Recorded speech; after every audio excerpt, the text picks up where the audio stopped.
Okay, I want to just kind of cover I'll do two quick topics that come up. One is the role of fiber and the microbiome, because that seems to be a common criticism that if you don't have fiber in your diet, the fiber-loving bacteria, which produce short-chain fatty acids like butyrate, will die off, and therefore your intestinal cells, the colonocytes, will then be compromised because the mucus barrier will be destroyed and the cells will not be nourished properly because they won't be getting butyrate anymore. So it's interesting. Fiber does cause those bacteria to secrete butyrate. That's not questioned.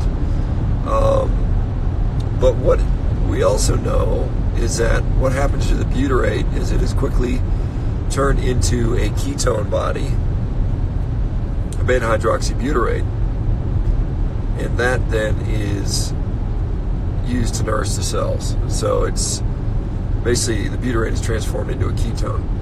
We also know that if you're on a diet that creates ketones, and a carnivore diet certainly can and often does do that, then those colonic cells will be nourished just the same. So it's almost irrelevant. But besides that, we also know that amino acids can also be converted to short-chain fatty acids, propionate, acetate, and also isobutyrate and methylbutyrate, which likely can also then be used to nourish those same cells. So this whole sort of deal about the microbiome, which, by the way, we just don't know very much about the microbiome.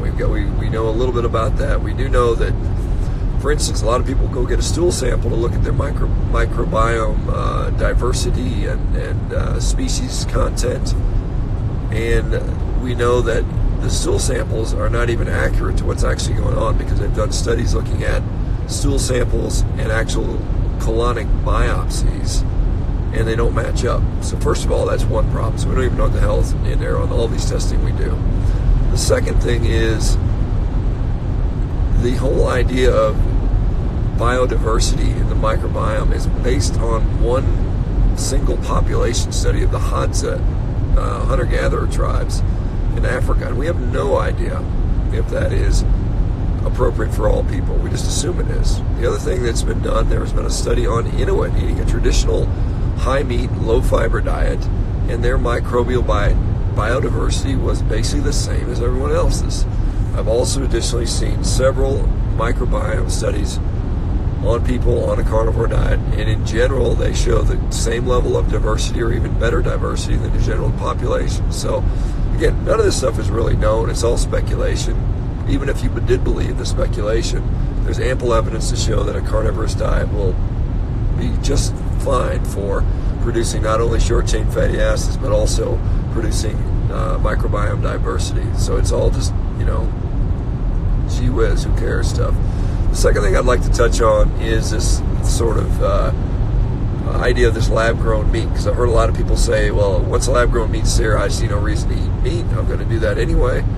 We should talk about the process of how lab-grown meat is grown, or lab-grown cell-cultured meat product. This is more appropriately probably titled. So, first of all, it's not cruelty-free. I mean, if you want to say taking an animal's life is cruel, then certainly it's not cruelty-free, because in order to do that, they have to have a cell culture media to grow the cells. And right now, what they have to use is something called fetal bovine serum, or bovine fetal serum. And that means basically they take a cow fetus that is still alive, and so what they do is they kill the pregnant cow. They take out the cow fetus while the cow fetus is still alive and not under any anesthesia. They can't give them anesthesia. They have to drain blood from the animal's heart. So when they drain the blood from the animal's heart, they get the serum, and then they bathe that in the cells. And as long as those cells continue to grow, they continue to eat more and more and more of that serum. So you need to continually kill cow fetuses to do that. Additionally, the cell culture, the cells need nutrients to grow, and so they have to feed them all kinds of different nutrients, sugars, minerals, vitamins, amino acids. And where do they get those things? So every time those cells grow and multiply, they need nutrients to do that. So they have to get that from somewhere. So they have to get things like proteins, amino acids to get them. And where do they get those amino acids from? they are proposing that they'll get them from plant-based sources like soybeans and peas and other things like that. And so they have to grow these vast fields of peas and soybeans. It's monocrop agriculture. They also talk about the fact that there's a tremendous amount of waste product that has to be disposed of. How do you get rid of it? You know, cows basically take care of it for us, but how do you get rid of these cell culture toxic metabolites that will likely be generated? So we have to figure out a way to dispose that in the environment somehow. Additionally, to keep those cells from being contaminated. Remember, they don't have a nervous system. They're just a blob of muscle cells. They have no nervous system. They have no immune system, and so you've got to keep those cells constantly bathed in antibiotics to allow that to happen. They might have a sterile bioreaction, but the second they take it out of the bioreactor, it's got to be bathed immediately in antibiotics to make sure it doesn't get infection. And that is something that some people, that are worried about antibiotics. It's more likely that you'd see antibiotics showing up in significant quantities in that than there would be in actual meat, even if the animal is given antibiotics. And so that becomes a huge issue. The other thing is, when we talk about on the environmental side, there is the issue that cows will produce methane, although we are now finding out that methane is basically recycled. And so the cow methane has far, far less of an impact on the environment than carbon dioxide does. Carbon dioxide is produced with fossil fuels and other things, and the fossil fuels will be needed to power these bioreactors most likely, or there will be carbon dioxide utilized or generated in that process. So it's going to likely be more environmentally damaging with regard to greenhouse gases. It's also going to destroy the soil. There will be no regenerative capacity of the soil because there will be no cows on the ground, and so it's more likely more problematic than anything. As far as helping it certainly likely won't help your health. Certainly won't save any cows' lives. It is most likely probably going to be more damaging to the environment. But, and here's a big kicker, it's likely to be very profitable, and therefore you will see continued investing in this, and you will see continued greenwashing of this product. You will see continued demonization of meat in order to convince you to eat that product. So that's what we can expect. Look out for it, guys. It's coming. All right, let me say hi to some folks, see what's going on, answer a few questions. Almost down to Albuquerque, New Mexico. Been driving down from Denver. Going to see my beautiful little daughters. I'm excited to see those girls. Real Mike Louisi. How am I saying that? Hey, what's going on, man? Carnivore Melinda's here. What else we got here? Got a bunch of folks. Steve Trumbull is back for round 2 today. Thanks for joining again. We got Mean Thor Poet. Girls eat meat joint. There you go. Yeah, girls need to get their steak. They need to get that protein. They need to get that iron. Women more probably as much as men, or more so than men, need to eat this. Fat Fuel 23 is here. Let's see, we got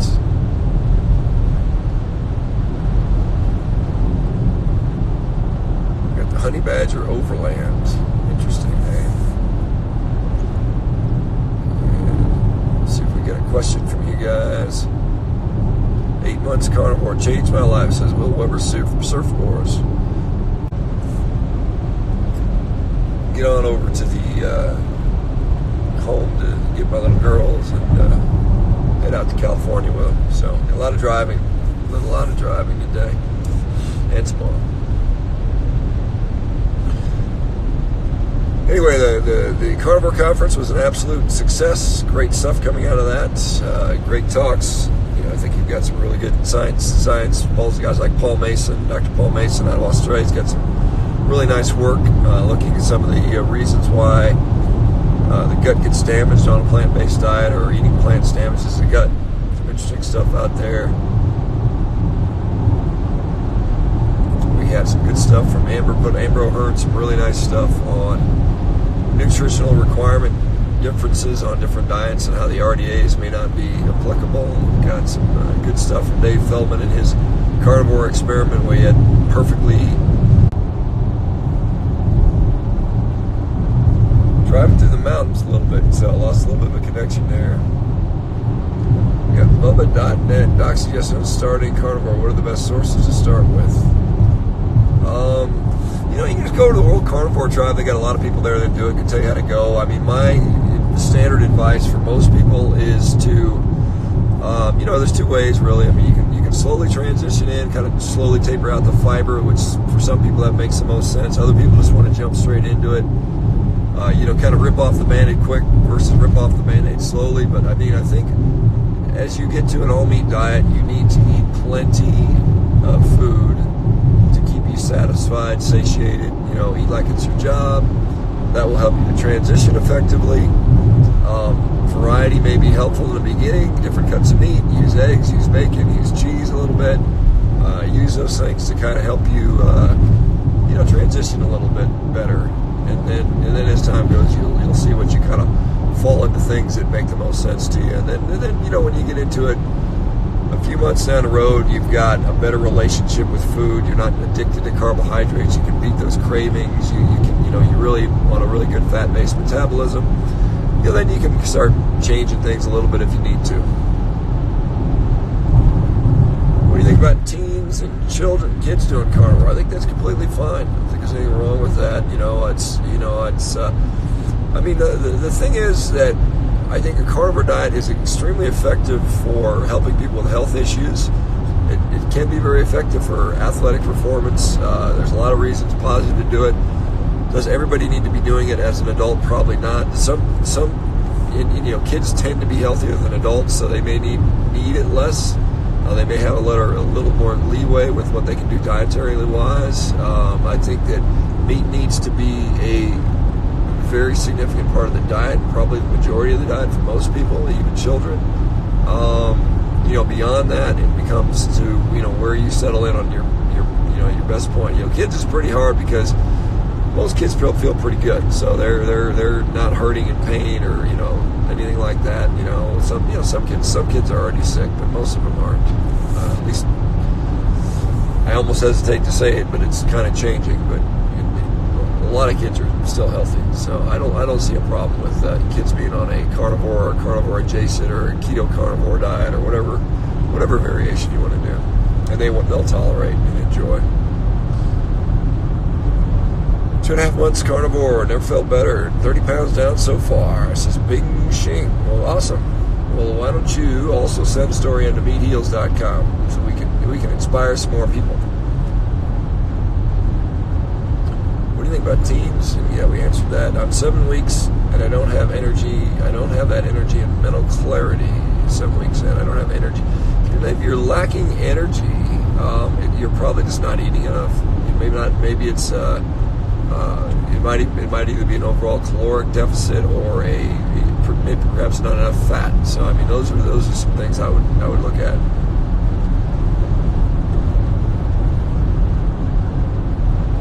Bing Sing says she feels amazing. Wouldn't care if she lost another pound. I feel so good. I see a lot of people. That's the surprising thing, or the interesting thing, that there are a certain number of people that either do not lose much weight on a carnivore diet for a long time, or in some cases even gain weight, including body fat. Now that's not the normal situation, but it does happen to some people. But because they feel so good, they stick with it, And so, like I said, you've got to put things in big perspective. So nothing changed after second week. Let's see.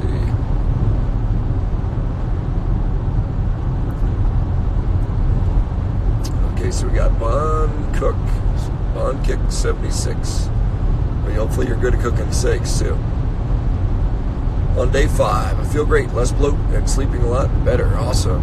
Carnivore Nick, my nagging shoulder pain from overtraining. Never had this long. Are cortisone shots from a doctor cheating effective? Is it still a thing?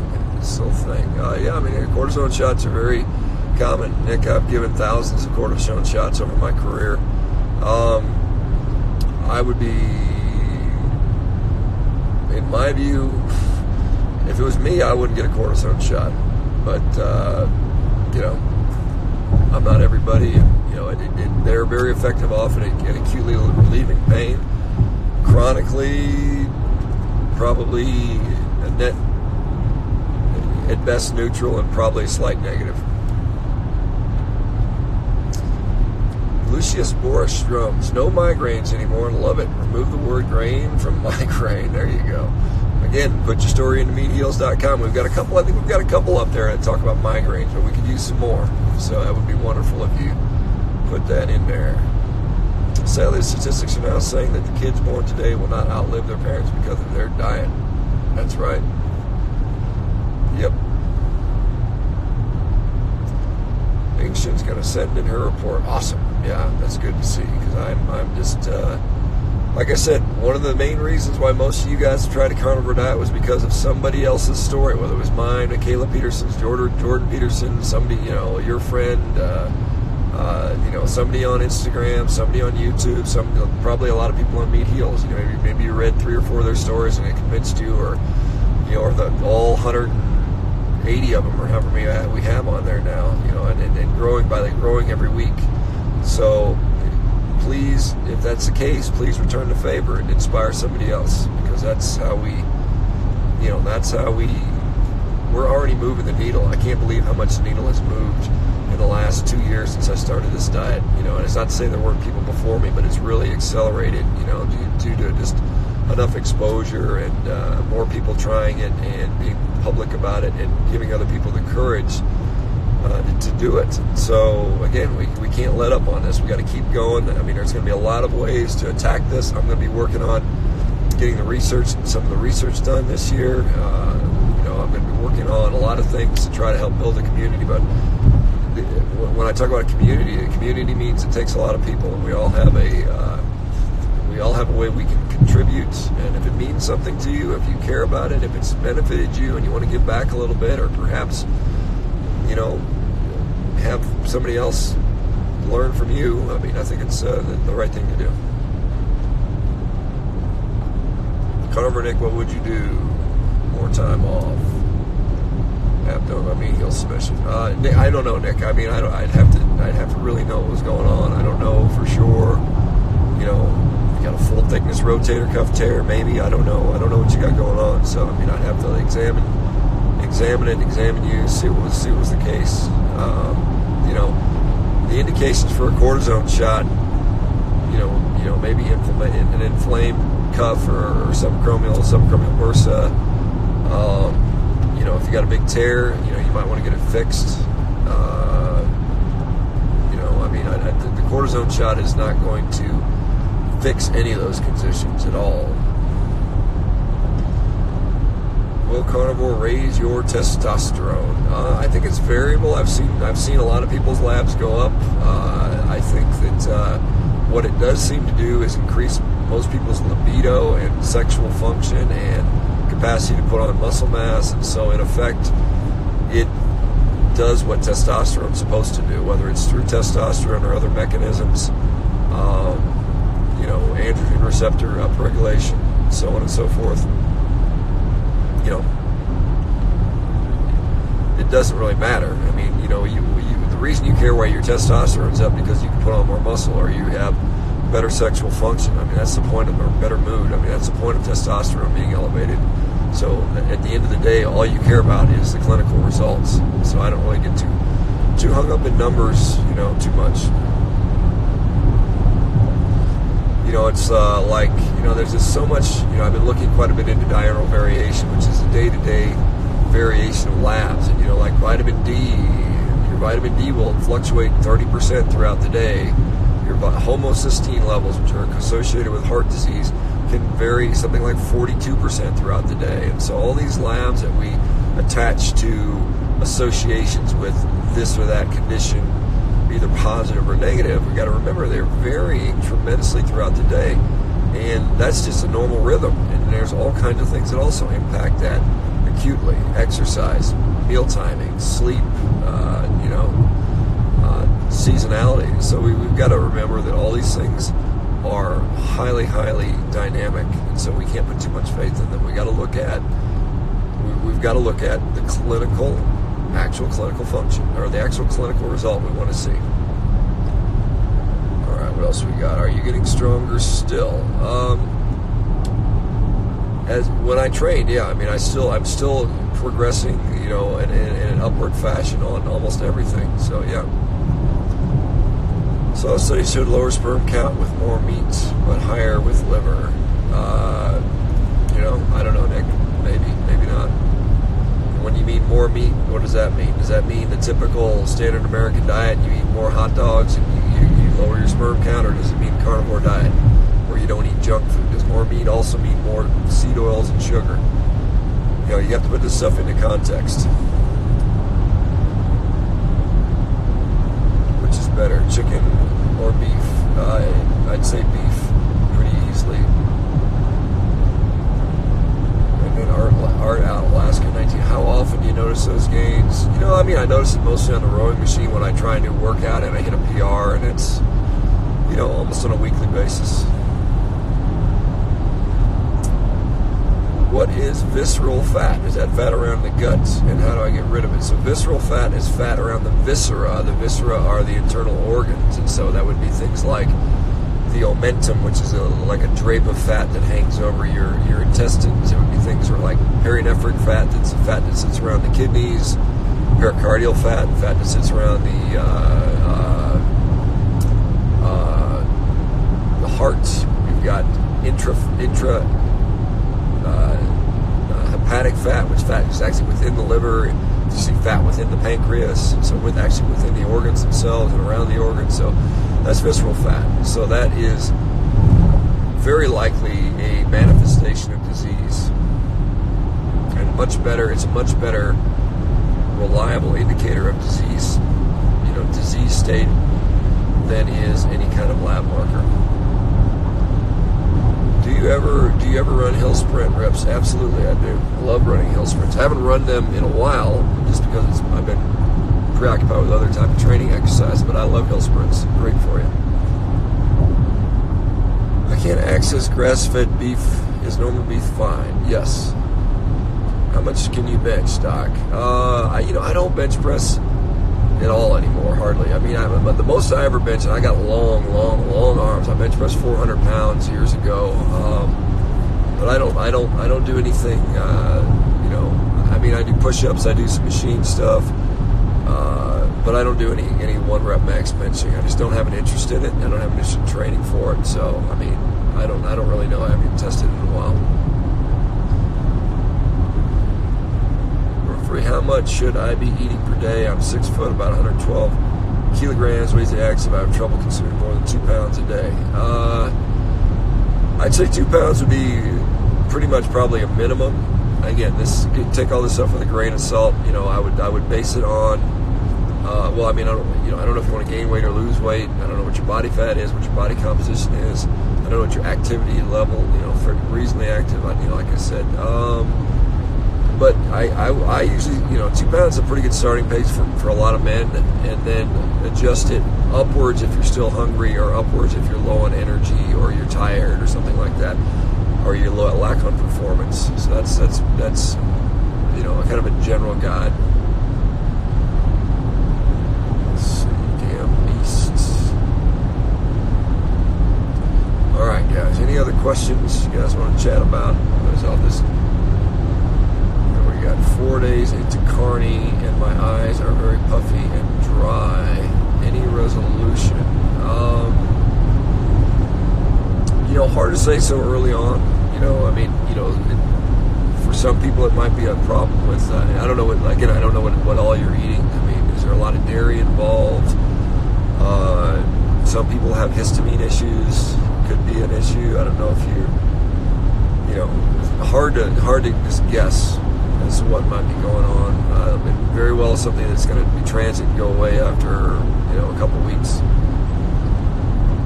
Thanks for the shop talk. Don't think it's a rotator cuff. Go to see a specialist ASAP. Drink water. Extra fluid. I'm not sure who you're referring to. Carmar Nick says he needs to work on his legs and I assume that's abs anyway. You gotta get your legs. You gotta work the big muscle groups: legs, low back, 1 year carny, feel great, but blood pressure rose from 120 to 75 to 135 to 85 ideas. I don't think that's not all that high. I mean, it's not. And quite honestly, if it was 160s, 150s, I might be a little more interested. But again, check it a few times. Make sure you're using the right size blood pressure cuff. Blood pressure readings can vary, hour to hour, so you need to get multiple readings to see. Could be different tomorrow. And regardless, it's still not even really that high. But there may be other things going on. I don't know. Josh Hansen's barbecue. My blood pressure is up. Also resting pulse. Let's see. Your observation of carnivore and kidney function. Generally, what I see is GFR. You've got Dr.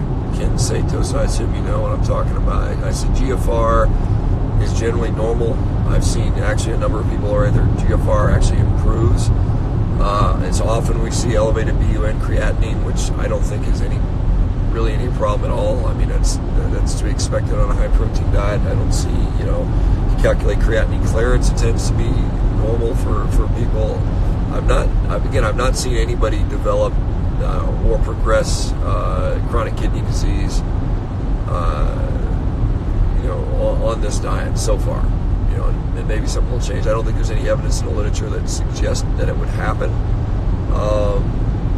Like I said, surprisingly, I've seen, well, maybe not surprisingly, I've seen improvements in, chronic kidney disease, and as we know, that's often related to diabetic pathophysiology, and we see that pathophysiology often improves on a low carb and certainly on a carnivore diet. So generally, I'm not too concerned with the kidney, certainly not normal kidneys and likely not even compromised kidneys. I don't think it harms them at all. R Northrop 10. Hey doctor, thanks for using my fish list 2 to pick today. Oh, that's right, yeah.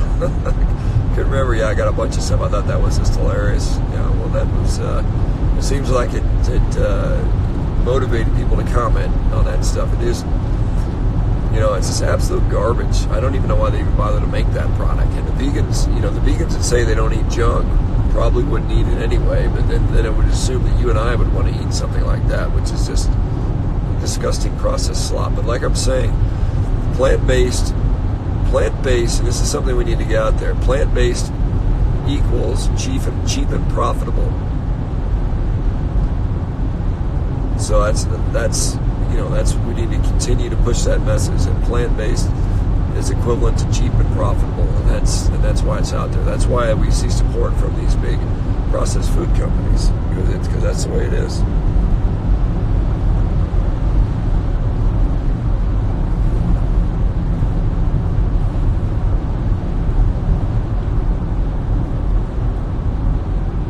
Have you eaten Aussie beef? Best in the world. Yeah, I eat Australian beef all the time. I get stuff from Butcher Box, which comes from Australia. I think it tastes fine. I prefer U.S. beef, but that's just what I grew up on. So I think it's it's very, very tribal. People like their nation's beef. That's what they grow up on, and that's what they're used to. And I think it all tastes good. I'm a equal opportunity cow eater. I don't care what country they come from. Typically, as long as they were treated, in a reasonably compassionate fashion, and it's generally I've had beef from Iceland and France and England and Ireland and UK or Australia and Argentina and a number of other places, Canada, all over the U.S. It's all good. 7SKDZ7. The effects of a carnivore diet before the full development of the frontal lobe before 25 years of age for men. The effects of the carnivore diet. Well, I can tell you conclusively that has not been rigorously studied. I can't tell you there's a study on that looks at frontal development and a carnivore diet, because there's almost no studies on carnivore diet, but I have no reason to suspect it would be any issue whatsoever. If anything, it might even be beneficial. Remember, our hunter-gatherer predecessors who lived 30,000 years ago and even 150,000 years ago had the largest, most developed brains of all time, and our brains have only shrunk since we've eaten less meat as a species. As soon as we took up agriculture, well, our brains started shrinking as the animals died off. As the big fatty animals died off, we saw a shrinking in our brains starting about 100,000 years ago, and then really taking off around 20,000 years ago as we started to adopt a more plant-based diet. So, anyway, that's an evolutionary perspective on that. Have you gotten your license back yet? Yes. Vegans deep down crave meat, but I don't get how you flavor that blind tuna without fish oils. I've got seaweed in there. So a lot of the sort of a fishy flavor is due to I can't remember what gives fish their fishy flavor, but it's either it might be an algae, it might be a bacteria, it's a molecule that's in the fish, and so you can make fish taste like fish without being fish. It's just a molecule. It might even be TMAO. So giving up salt made a huge difference for me. You recommend no salt for some people. I think that I certainly don't think that's unreasonable to do. I think some of it depends on activity level, exercise level for some. There are certainly some people in this community that say they do better without salt, and I don't disbelieve them. I personally use salt and actually quite a fair bit of it, but I exercise quite hard typically. But salt can be an appetite stimulant, so for some people it makes the food really more palatable so they can eat more. And quite honestly, for me, I like to eat more so I can maintain muscle mass. I have quite a bit of muscle mass to maintain and a high level of activity typically. But yeah, I don't know that there's anything wrong with reducing or giving up salt for that. Although I think arguably humans got more salt from the meat before because there was fresh blood often in the meat they would eat, and beef typically does not have any blood in it. It's hung for a couple weeks, at least in the U.S. by most regulations. I think most places where you're going to get beef, it's been hung for several weeks, so the blood is all out, and therefore much of the salt content that goes with it. Now the juice you see, the red juice you see often with meat is often just myoglobin.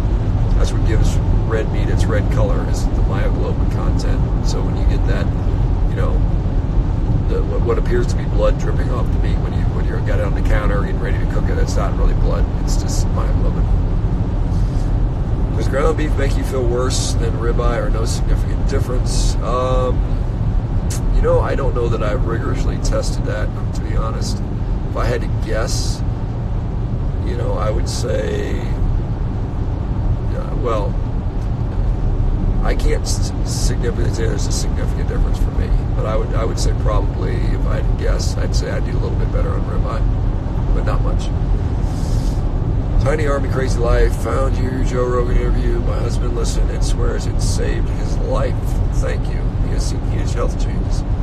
Well, I'm glad to hear it. It makes me happy to hear that sort of stuff. But I also encourage you guys to please submit a story to mehealsend.com so you can change somebody else's life.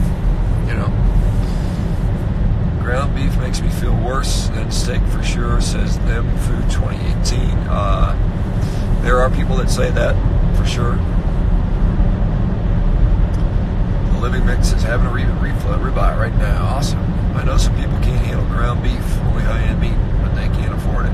If they can afford it, they can afford it. Okay. Actualize 81. Blue-eyed men are awesome. Well, I don't know that eye color, blue eyes are, I think some people like blue eyes. I don't know. So I didn't have a choice. Carnivornick had blood work done. My kidneys are fine at 16 months. Surprised the nutrition doctor is now intrigued into carnivory.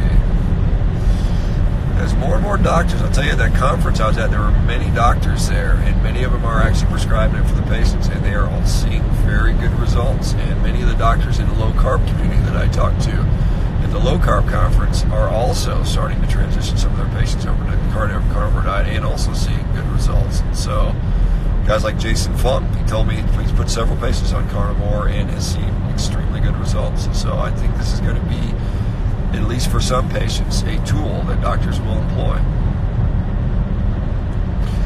Would you give the green light for a carnivore diet to a 21-year-old patient of yours? I don't see a contraindication, to doing that. I mean, I just don't see a physiologic contraindication to try it in for just about anybody, quite honestly.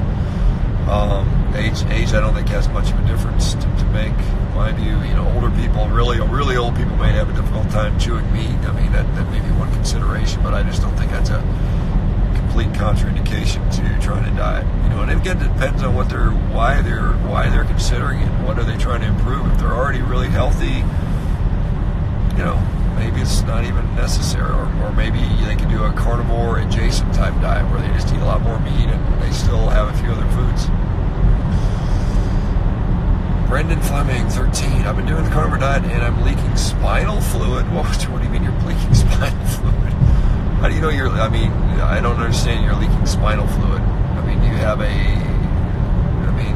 that makes no sense to me at all, unless you've got a open spinal canal, or something. I mean, I'm very confused by that statement. Are you losing spinal fluid through your CSF from your cribriform plate in your nose? I mean, I don't get that. Also, can you cook and eat the leftover myoglobin in meat packages? Can you cook and eat the myoglobin in meat packages? You mean the juice? Yeah, I mean, if you want, sure. Could it be ground beef? Histamine and I mean, it could be. I mean, that certainly could be an issue. I mean, that's some people seem to have that issue. I mean, I think you said you're very early on, so I don't know that I would get too wrapped up in that yet. What about tendons and connective tissue and cheaper cuts? Any advantages to eating the tendons and connective tissue and the cheaper cuts? Yeah, I mean, there's more, there's more glycine. People are worried about the methionine-glycine ratio, which I'm not all that concerned about, quite honestly. I think you're getting probably enough just in regular cuts, but if you want to eat that stuff, it's totally fine. I mean, I don't see any problem with that. Sorry. Carnivore has been healing my wife's Hashimoto's, and our blood work is great after 90 days as a living mix. Awesome. Well, I've seen quite a few Hashimoto's patients improve, which is awesome. Please send your story to meatheals.com. Do you know Vodo? Do you know any effects of carnivore diet on people who don't have their prefrontal cortex fully developed yet? Yeah, I mean, I answered that question earlier. Can you please close your moon roof? My moon roof isn't open. Sorry. That's a glass. It's just it's not any air getting in there. Sound is fine here, says the Foo 2018. There you go. Right.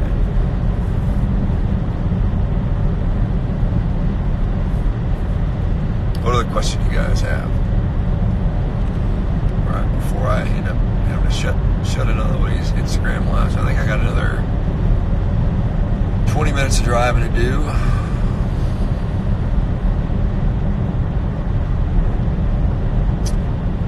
Favorite leaner cuts for me, I think I do. I think sirloin goes pretty good for me. Don't leave us, Doc. He says, don't leave, you guys. I don't know where I'm going. Will you see patients in California? I don't know yet. I don't have a California license yet, so I have to get a license in California. So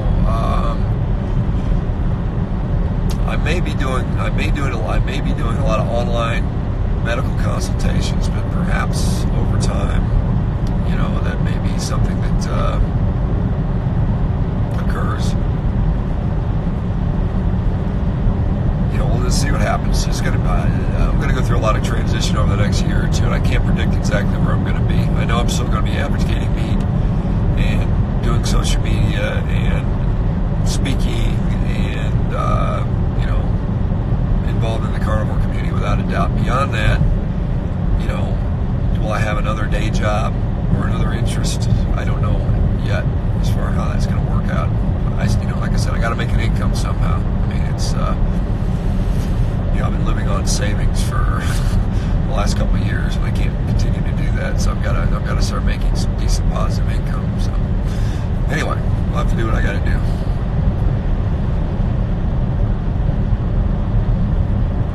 What other meats are the best besides beef?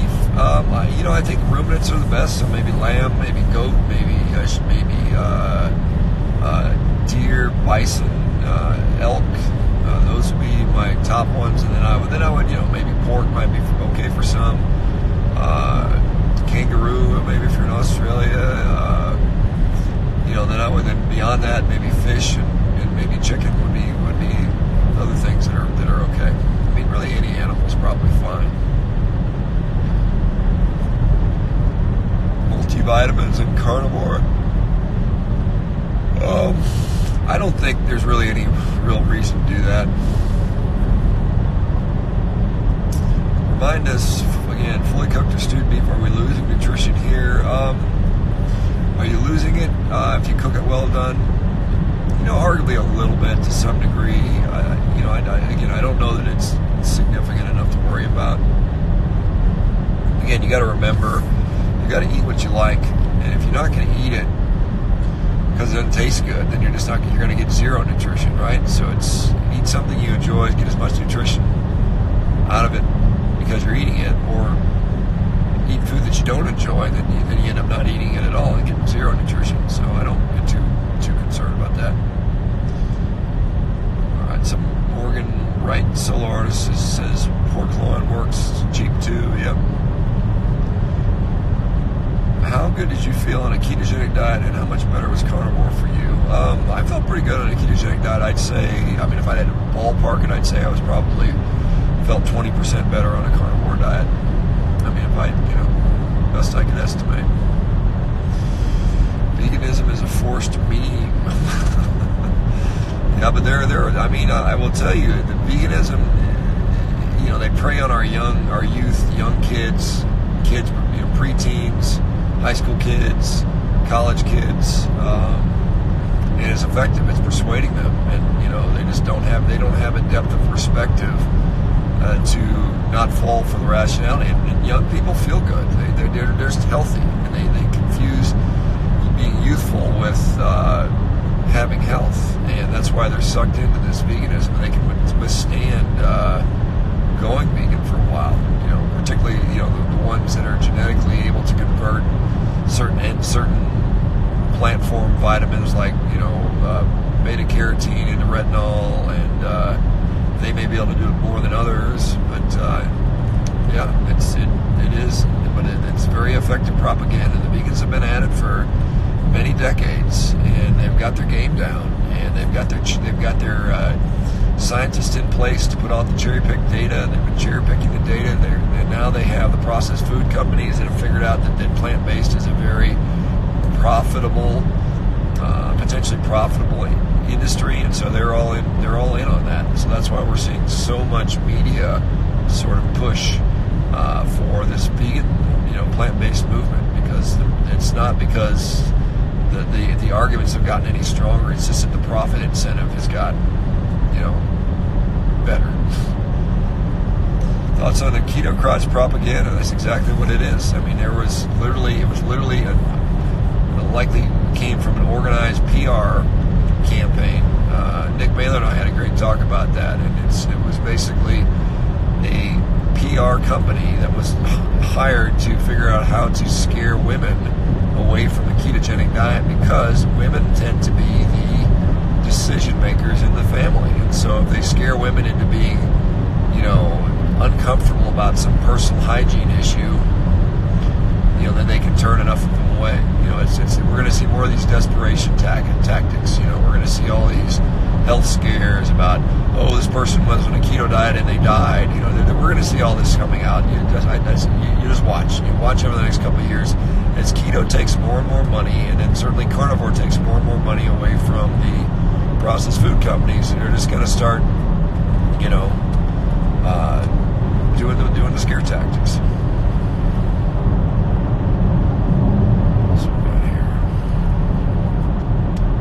What's your understanding of antibiotic and steroid-fed meat sources?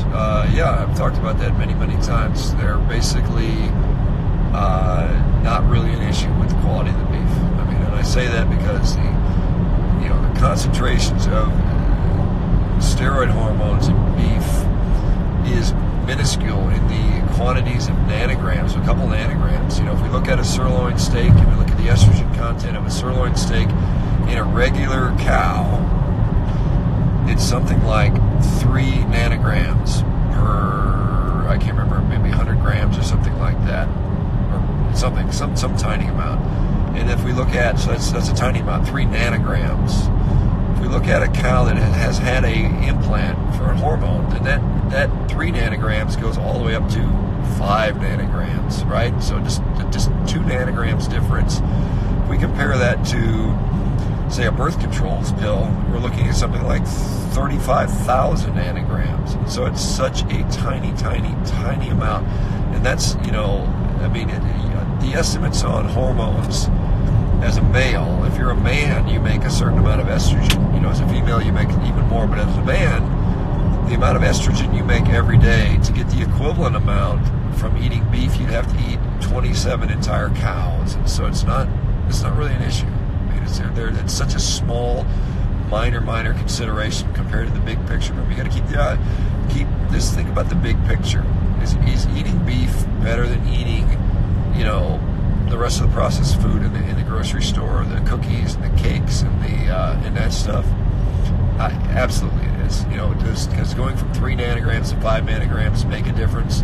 A tiny fraction difference. So I don't get worried about that. The same thing with the antibiotics. The quantities that antibiotics may show up in meat is so minuscule. And, by law, these animals are not allowed to have antibiotics in their system when they're slaughtered. They may be administered at, a month before they're slaughtered, 2 months before they're slaughtered, but then they're tapered off and they're taking off that stuff. They can't be slaughtered with antibiotics anytime near when the time to slaughter. And if it happens, the rancher gets heavily fined, and so there's no reason for him to want to do that, because they're already barely making it as a living. So not a big issue. Hyper Vernal, I will confront the vegans here in the UK. Good luck to you. Like chuck steak, poor man's ribeyes. Chuck eyes. A chuck eye is a poor man's ribeye. Chuck steak is a little bit different. Are potatoes okay? Maybe. They've got a number of, plant compounds that are, possibly problematic. Lectins, they have oxalates, particularly sweet potatoes are very high in oxalates. They've got,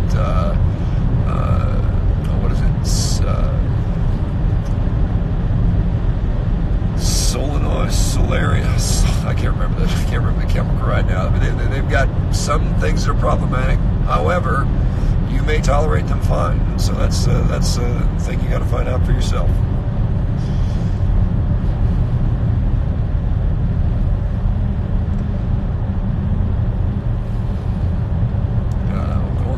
Crazy on the pocketbook. Yeah, it's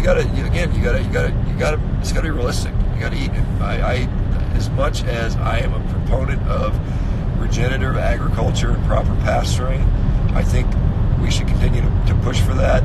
You still have to be able to feed yourself and afford to eat. And for now, do what you have to do, what you can to eat. Your health is still important, and you can't defer your health for 10 years until you have enough income to afford, special cuts of meat. Is the thing about soy and male hormones true? What about phytogens? You're talking about phytoestrogens. I mean, the literature on that is mixed. There is some literature that suggests that the phytoestrogens definitely have an interaction with human receptors. There's some evidence that shows it may not have the effect we think it does. I mean, I wouldn't eat the stuff, personally, but Dr. Joel Kahn's all a big fan of soy. He likes it. Dream Inspire. Weight Watchers, Slim Fast, and other crap diets are not bothered with because they don't help people the same way carnivore keto does. Eating this way disrupts business. Absolutely, you're right. That's why Weight Watchers lost a bunch of money, because the keto diet is killing it. And as the keto diet continues to explode, well, guess what? So will the carnivore diet, because the carnivore diet, I like to call it like prescription strength keto, because it's, it basically has a lot of the similarities, but it's even more powerful. So I think a lot of people are going to naturally gravitate from keto to carnivore pretty quickly.